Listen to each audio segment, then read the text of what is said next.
जो भी अवैध तौर पे बांग्लादेशी रह रहे हैं उनको चिन्हित किया जाए और अगर ये अत्याचार वहाँ पे बंद नहीं होता है तो इन लोगों को यहाँ से वापस भेजा जाएगा। यहाँ भी इस तरीके से जो ड्राइव है वो दिल्ली पुलिस चलाएगी ताकि यहाँ पर उन लोगों को आइडेंटिफाई किया जा सके जो कि बांग्लादेश से आए हों और अवैध रूप से रह रहे हैं।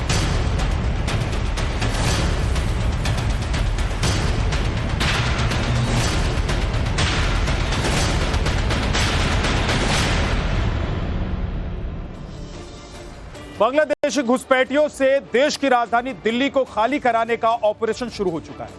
रोहिंग्या घुसपैठियों को चुन चुन कर दिल्ली से निकालने का अभियान शुरू किया गया है और इसके लिए दिल्ली पुलिस एक्शन मोड में। दिल्ली पुलिस की क्राइम ब्रांच की टीम भी बांग्लादेशी घुसपैठियों की तलाश में वॉर मोड में जुटी हुई है। दिल्ली पुलिस का स्पेशल ड्राइव शुरू हो चुका है। दिल्ली की झुग्गी बस्तियों से लेकर हर उस ठिकाने पर दिल्ली पुलिस की छानबीन तेज हो गई है जहां बांग्लादेशी घुसपैठियों के रहने की संभावना है। पुलिस अब ऐसी बस्तियों में रहने वाले लोगों के पहचान पत्र और दूसरे सरकारी दस्तावेजों की जांच कर रही है। अब दिल्ली में एक भी घुसपैठिया नहीं रहने वाला है, चाहे वो बांग्लादेशी हो चाहे वो रोहिंग्या हो। दिल्ली में अवैध रूप से रह रहे इन घुसपैठियों की शामत आ चुकी है क्योंकि ऑपरेशन शुरू हो चुका है। और बड़ी खबर इसी से जुड़ी हुई यह है कि दिल्ली में बांग्लादेशी घुसपैठियों के खिलाफ एक्शन शुरू हुआ है। एलजी के आदेश के बाद यह एक्शन शुरू किया गया है। दिल्ली पुलिस बांग्लादेशी घुसपैठियों की तलाश कर रही है। दिल्ली पुलिस क्राइम ब्रांच की टीम को भी एक्शन लेने को कहा गया है। 2 महीने में दिल्ली से घुसपैठियों को बाहर करने की डेडलाइन तय की गई है। सभी जिलों की पुलिस को अवैध बांग्लादेशी घुसपैठियों की पहचान कर एक्शन लेने के लिए कहा गया है। सूत्रों के मुताबिक बांग्लादेश बॉर्डर से घुसपैठ करते ही बांग्लादेशी घुसपैठिए भारतीय पहचान पत्र बनवा लेते हैं और लिहाजा दिल्ली में रह रहे तमाम बांग्लादेशी घुसपैठियों के दस्तावेजों की पहचान करना भी बड़ी चुनौती है। ऐसे में दिल्ली पुलिस फर्जी पहचान पत्र बनाने वालों पर भी नकेल कसने जा रही है। दिल्ली पुलिस दिल्ली के अंदर रह रहे अवैध रूप से बांग्लादेशियों की पहचान के लिए एक ड्राइव चला रही है। इस वक्त हम कालिंदी कुंज के एक स्लम एरिया में है जहां पर दिल्ली पुलिस की टीम पहुंची है और यहां पर रह रहे लोगों के डॉक्यूमेंट्स चेक किए जा रहे हैं कि वो लोग कहां के रहने वाले हैं, क्या वो अवैध रूप से रह रहे बांग्लादेशी हैं। यहाँ पर इस तरीके की चेकिंग की जा रही है। अगर वो निकलते हैं, अगर वो बांग्लादेशी पाए जाते हैं तो किस रूट से भारत में आए हैं, कब से भारत में आ रहे हैं, इसकी पूरी विस्तृत रिपोर्ट तैयार की जाएगी जो रिपोर्ट एलजी को भेजी जाएगी। और दिल्ली पुलिस यहाँ पर अब न सिर्फ इस इलाके में बल्कि अलग अलग इलाकों में इस तरीके से एक स्पेशल ड्राइव चला रही है। कुछ दिन पहले दिल्ली पुलिस दिल्ली के उपराज्यपाल से एक प्रतिनिधि मंडल मिला था जिसमें कुछ मुस्लिम सामाजिक कार्यकर्ता थे और उन्होंने इस बात की डिमांड की थी कि दिल्ली के अंदर अवैध रूप से जो रह रहे बांग्लादेशी हैं उनकी पहचान की जाए, उनके खिलाफ सख्त एक्शन लिया जाए क्योंकि ऐसे लोग जो हैं वो न सिर्फ सरकारी जमीनों पर रह रहे हैं बल्कि मस्जिद के पास और मदरसों में भी रह रहे हैं और इनके कारण किसी भी तरीके से मस्जिद और मदरसों पर सवाल खड़े ना हो उसके लिए एक कड़ा एक्शन लेने की उन्होंने बात कही थी, जिसके बाद से लगातार दिल्ली पुलिस जो है वो स्पेशल ड्राइव चलाती हुई नजर आ रही है। और आप देख सकते हैं कि इस वक्त कैसे किस तरीके से दिल्ली पुलिस की टीम कालिंदी कुंज इलाके में है और यहाँ पे जो लोग हैं उनके डॉक्यूमेंट्स चेक किए जा रहे हैं, बिल्कुल उनके वेरीफाई किया जा रहा है, उनके बारे में पूरी डिटेल जो है वो यहाँ पर दिल्ली पुलिस के एसएचओ लेते हुए नजर आ रहे हैं। तो इस तरीके की ड्राइव पूरी दिल्ली शहर में चल रही है और इसकी पूरी विस्तृत रिपोर्ट जल्द ही एलजी को पेश की जाएगी। कैमरामैन सत्येंद्र झा के साथ मोहित ओम, टाइम्स ऑफ भारत, दिल्ली। बांग्लादेशी घुसपैठियों के खिलाफ पुलिस एक्शन पर कालिंदी कुंज स्लम में रहने वाले लोगों का रिएक्शन भी सामने आया है। वो इस कार्रवाई को कैसे देख रहे हैं, ये जानने के लिए उनसे बात की हमारे संवाददाता मोहित ओम। देखिए, दिल्ली पुलिस की टीम कालिंदी कुंज इलाके के स्लम एरिया में पहुंची है और यहाँ पे सभी लोगों को जो झुग्गियों में रह रहे हैं उनके डॉक्यूमेंट्स को वेरीफाई कर रही है। एक स्पेशल ड्राइव दिल्ली पुलिस की चल रही है और आप देख सकते हैं यहाँ महिलाएं हैं, बच्चे हैं। हालांकि इनका कहना है यहाँ के लोगों का कि वो असम के रहने वाले हैं, लेकिन आइए इनसे हम बात करने की कोशिश करते हैं कि लोग कब से यहाँ पर हैं, कब से यहाँ रह रहे हैं। क्या नाम है आपका? मोनीरा है। कब से रहने वाले हैं यहाँ पे? कम से कम 10 साल से। और कहाँ के हैं आप? आसाम के। ये सारे लोग आसाम के रहते हैं? हाँ, सारे लोग आसाम का है। बांग्लादेशी नहीं रहते? नहीं, आसपास कोई बांग्लादेशी नहीं है और बाकी सब 10 साल 12 साल से रहने वाले हैं झुग्गी में। बांग्लादेशी कोई भी नहीं है यहाँ पे। ऐसा हुआ कभी बीच में कोई यहाँ बांग्लादेशी रहने आया हो, कभी ऐसा हुआ है? नहीं, यहाँ पे तो नहीं आया। सारे हम जो रहते हैं इकट्ठे ना सब आसाम का रहने वाले। जैसे की हम कोई छेडोंगा का है, कोई मेनकेश्वर का है, सब एक ही जिला का है। हम आसाम का। पुलिस यहाँ पे आ रही है तो क्या वेरीफाई कर रही है, क्या आप लोगों की जाँच कर रही है? जांच करने तो अच्छी बात है, पता चले उन्हें भी कोई रह भी सकता है बीच में, तो चेक करने तो सही बात है, हमारे लिए भी सही बात है। अब आपको पूरी खबर विस्तार से ग्राफिक्स के जरिए समझाते हैं। क्या है दिल्ली के एलजी का आदेश जिस पर पुलिस कार्रवाई की जा रही है। दिल्ली में आपको बता दें कि अवैध बांग्लादेशियों पर कार्रवाई का आदेश दिल्ली के एलजी वीके सक्सेना ने दिया है। वीके सक्सेना ने दिल्ली पुलिस को यह आदेश दिया है कि 2 महीने के भीतर अवैध घुसपैठियों पर सख्त कार्रवाई की जाए। अवैध घुसपैठियों के खिलाफ पुलिस एक्शन में है और यह स्पेशल ड्राइव शुरू किया जा चुका है। रिपोर्ट हर हफ्ते एलजी को दी जाएगी। जो कार्रवाई की जाएगी उसकी रिपोर्ट हर हफ्ते एलजी को देनी होगी और एलजी सेक्रेटरीट को ये रिपोर्ट सौंपनी होगी पुलिस को, या फिर जो क्राइम ब्रांच की टीम, पुलिस की क्राइम ब्रांच की टीम जो रिपोर्ट तैयार करेगी वो सेक्रेटरीट को देनी पड़ेगी।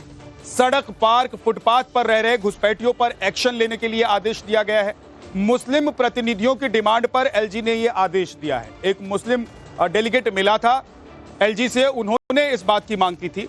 दिल्ली की सुरक्षा को ध्यान में रखते हुए यह एक्शन लिया जा रहा है। इस एक्शन का ऑर्डर दिया गया है एलजी की तरफ से और अब पुलिस उसी ऑर्डर को फॉलो कर रही है, उसी पर एक्शन ले रही है पुलिस। रोहिंग्या और बांग्लादेशी सिर्फ घुसपैठिए नहीं है, ये हर मोर्चे पर भारत को कमजोर कर रहे हैं। जांच में सामने आया है कि झारखंड, असम और बांग्लादेश में बांग्लादेशियों की बढ़ती जनसंख्या ने 3 राज्यों के कई इलाकों की डेमोग्राफी ही बदल दी है। अब आपको बताते हैं कि राजधानी दिल्ली में इनके खिलाफ एक्शन क्यों जरूरी है, क्योंकि आपने देखा कि कई राज्यों की डेमोग्राफी बदली जा चुकी है। ऐसे में दिल्ली में इनके खिलाफ अगर एक्शन नहीं लिया जाता है तो क्या हो सकता है। राजधानी दिल्ली की सुरक्षा के लिए एक बड़ा खतरा है। देश की राजधानी दिल्ली है और यहां पर तमाम तरह के ऑफिसेज हैं, इसलिए यह सबसे ज्यादा सेंसिटिव जोन है हिंदुस्तान का। रोहिंग्या बांग्लादेशी घुसपैठिए की आबादी बढ़ी है। घुसपैठियों की बढ़ती आबादी सुरक्षा के लिए बड़ा चैलेंज है, खतरा है। सुरक्षा के साथ ही समाज के लिए भी ये एक बड़ा खतरा है। जो ये घुसपैठिए आए हैं, जो अपने तौर तरीके से यहां पर रहने की कोशिश कर रहे हैं और क्राइम में ज्यादातर शामिल हो रहे हैं। कुछ इलाकों की डेमोग्राफी में तेजी से बदलाव देखा गया है। 2020 में नॉर्थ ईस्ट दिल्ली हिंसा से जुड़े तार भी इनके सामने आए थे और 2022 में जहांगीरपुरी हिंसा में भी घुसपैठिए शामिल थे। ये तमाम बातें ऑन रिकॉर्ड हैं, रिपोर्ट में है। पुलिस एक्शन से क्राइम के ग्राफ में गिरावट आएगी। जो आदेश दिया गया है और पुलिस ने जो एक्शन शुरू किया है उससे इनको आइडेंटिफाई किया जाएगा, इनको वापस भेजने की तैयारी होगी और क्राइम का जो ग्राफ है वो नीचे आ सकता है। कई सारे ऐसे पॉकेट्स हैं दिल्ली में जहां पर जो अवैध रूप से बांग्लादेशी हैं उनके रहने की सूचनाएं लगातार मिलती आ रही हैं। दिल्ली में जब हिंसा हुई थी उस वक्त भी ये खबर आई थी कि दिल्ली में जो अवैध रूप से बांग्लादेशी रह रहे हैं उनका इसमें हाथ हो सकता है। ऐसे में अभी जिस जगह पे हम खड़े हैं ये दिल्ली का रोहिंग्या बस्ती है। ये कालिंदी कुंज के पास आपको रोहिंग्या बस्ती नजर आ रहा है और यहाँ भी जो ये आरोप लगते आ रहे थे कि यहाँ पे कई सारे लोग ऐसे हो सकते हैं जो बांग्लादेश से आए हों और जिनके पास ये दस्तावेज हो वो प्रॉपर ना हो और अवैध रूप से यहाँ पे रह रहे हो। ये देखिए आपको जो पूरा एक झुग्गी झोपड़ी नजर आएगा, ये दरअसल दिल्ली का रोहिंग्या कैंप है जो कालिंदी कुंज के पास मौजूद है और यहाँ भी इस तरीके से जो ड्राइव है वो दिल्ली पुलिस चलाएगी ताकि यहाँ पर उन लोगों को आइडेंटिफाई किया जा सके जो कि बांग्लादेश से आए हों और अवैध रूप से रह रहे हैं। बांग्लादेश में जिस तरीके से जो माइनॉरिटीज की स्थिति है, जो उनके ऊपर अत्याचार हो रहे हैं, विशेष रूप से जो हिंदू समुदाय के लोग हैं उनके ऊपर अत्याचार हो रहा है। इसके अलावा जो मंदिरें तोड़ी जा रही हैं, जो महिलाओं के साथ गलत काम किया जा रहा है, इसको लेकर भी लोगों में काफी ज्यादा गुस्सा है। और ऐसे में अब जो पत्र लिखकर एलजी से रिक्वेस्ट की गई है कि अब जो अवैध रूप से बांग्लादेशी भारत में रह रहे हैं, विशेष रूप से जो दिल्ली में रह रहे हैं, उनके ऊपर कार्रवाई की जाए।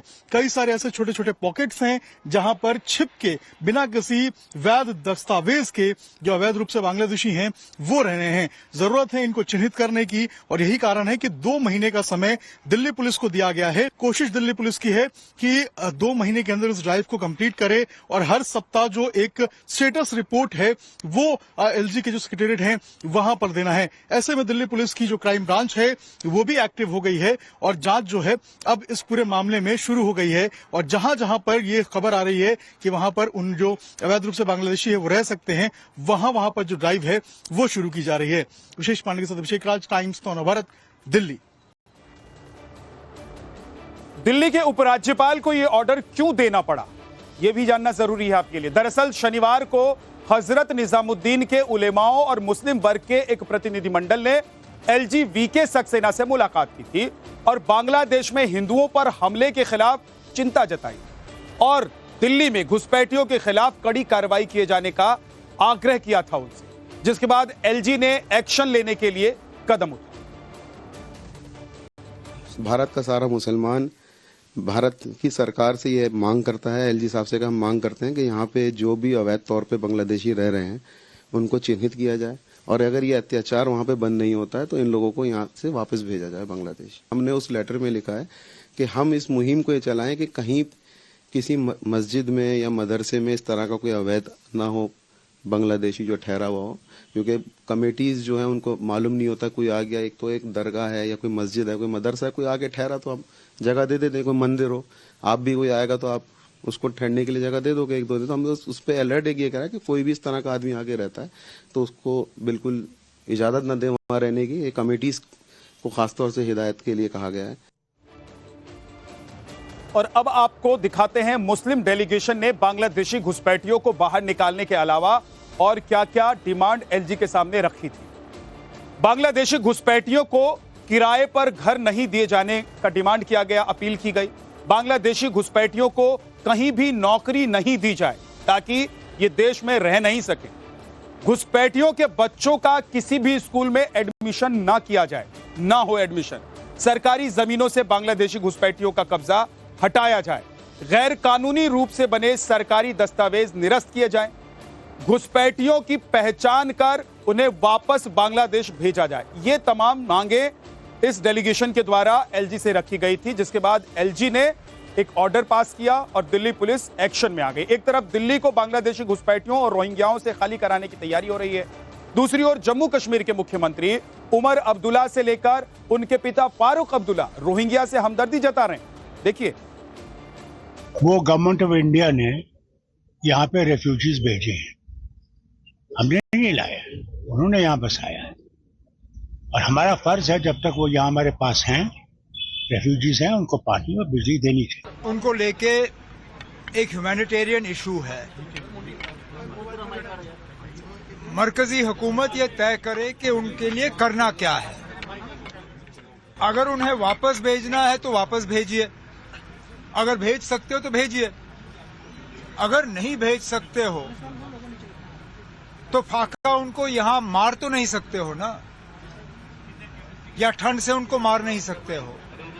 गवर्नमेंट ऑफ इंडिया ये बताए कि इनके साथ करना क्या है। जब तक वो यहाँ पे हैं तब तक तो उनका थोड़ा बहुत तो देखभाल आपको करना होगा। और एक बड़ी खबर इसी से जुड़ी हुई आपको बता देते हैं। बांग्लादेशी घुसपैठिए जहां हिंदुस्तान की सुरक्षा के लिए खतरा बने हुए हैं, वहीं बांग्लादेश बॉर्डर पर आतंकी साजिश के खुलासे ने भारत को खबरदार कर दिया है। भारत बांग्लादेश बॉर्डर पर आतंकी साजिश का खुलासा हुआ है। बांग्लादेश बॉर्डर पर आतंकी हमला हो सकता है, इसकी जानकारी मिली है। हमले के लिए बांग्लादेश में 50 आतंकियों का दस्ता बनाया गया है। बांग्लादेशी आतंकियों के निशाने पर भारतीय सुरक्षा बल हो सकते हैं, पाकिस्तान से आए हथियारों से हमला कर सकते हैं। ये जानकारी मिली है कि ये जो लोग हैं, ये जो तैयार किए गए आतंकी हैं, जो 50 आतंकी हैं, वो हथियारों से लैस हैं, पाकिस्तान से आए हैं और हमला कर सकते हैं सुरक्षा बलों पर। खुफिया दस्तावेजों से क्या क्या खुलासा हुआ है और साजिश कितनी बड़ी है, जिसमें कौन कौन शामिल है, यह भी आपको बता देते हैं। भारत बांग्लादेश सीमा पर बड़ी आतंकवादी वारदात को अंजाम दिया जा सकता है। भारतीय सुरक्षा बलों पर घात लगाकर गोलीबारी की जा सकती है। खुफिया दस्तावेजों के हवाले से आतंकी साजिश पर बड़ा खुलासा यह हुआ है। आतंकियों का पाक से आए हथियारों से हमला करने का प्लान है। बांग्लादेश में तैयार हुए हैं 50 आतंकी अपराधी, जिनको ये ड्यूटी दी गई है। जेल से भागे अपराधियों, आतंकियों का यह नया दस्ता तैयार किया गया है, 50 आतंकियों का। आतंकी संगठन हरकत उल जिहाद ने आतंकी दस्ता तैयार किया। आतंकी दस्ते को पाकिस्तानी खुफिया एजेंसी आईएसआई का सपोर्ट भी है।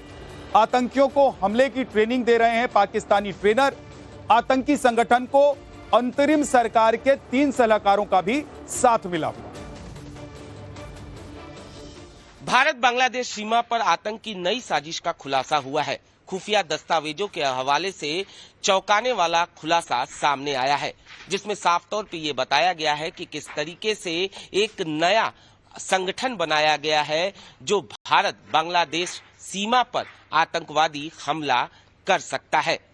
बांग्लादेश में जेल से भागे हुए अपराधियों और आतंकवादियों का ये संगठन तैयार किया गया है और बाकायदा 50 सदस्यीय संगठन, जिसको आतंकवादी संगठन हरकते उल जिहाद ने तैयार किया है। इतना ही नहीं, बांग्लादेश की अंतरिम सरकार के 3 सलाहकार जो हैं वो भी इस संगठन को समर्थन दे रहे हैं। साथ ही साथ रिपोर्ट में यह भी खुलासा हुआ है कि पाकिस्तान की खुफिया एजेंसी ISI जो है वो पूरी तरीके से इस संगठन को समर्थन दे रही है, न सिर्फ हथियारों के जरिए बल्कि पैसों के जरिए भी इस संगठन को समर्थन दिया जा रहा है।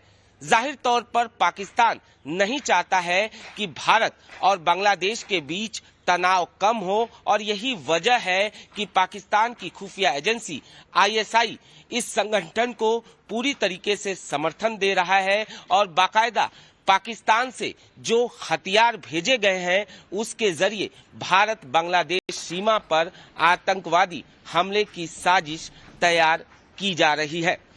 रिपोर्ट में यह भी बताया गया है कि पैसों के लालच में आकर बांग्लादेश के अंतरिम सरकार के 3 सलाहकार जो हैं वो भी इस संगठन को समर्थन दे रहे हैं। अनुज मिश्रा, टाइम्स नाउ नव भारत, दिल्ली। और इसी खबर से जुड़ी हुई एक और बड़ी खबर आपको बता देते हैं। बांग्लादेश की राजधानी ढाका में हाल ही में ISIS के झंडे लहराने की तस्वीरें सामने आई हैं। सोशल मीडिया पर यह तस्वीर वायरल हो रही है। इस वीडियो में एक युवक को स्केटिंग करते हुए ISIS के झंडे को लहराते हुए देखा गया है। सरकार के मुखिया मोहम्मद यूनुस अपने मुल्क में हिंदुओं पर हो रहे जुल्म पर चुप्पी साधे हुए, लेकिन ह्यूमन राइट्स डे पर लंबी लंबी डींगे हाँकते नजर आए। बांग्लादेशी हिंदुओं के लिए उनके मुंह से अब तक सहानुभूति के 2 शब्द नहीं निकले, लेकिन रोहिंग्याओं के लिए उनका दर्द छलकता दिखाई। इतना ही नहीं, जिस बांग्लादेश में हिंदू अपने ऊपर हो रहे जुल्मों से त्राहिमाम कर रहे हैं, उस बांग्लादेश के ह्यूमन राइट्स के घटिया रिकॉर्ड पर मोहम्मद यूनुस गर्व महसूस करते हुए थक नहीं रहे।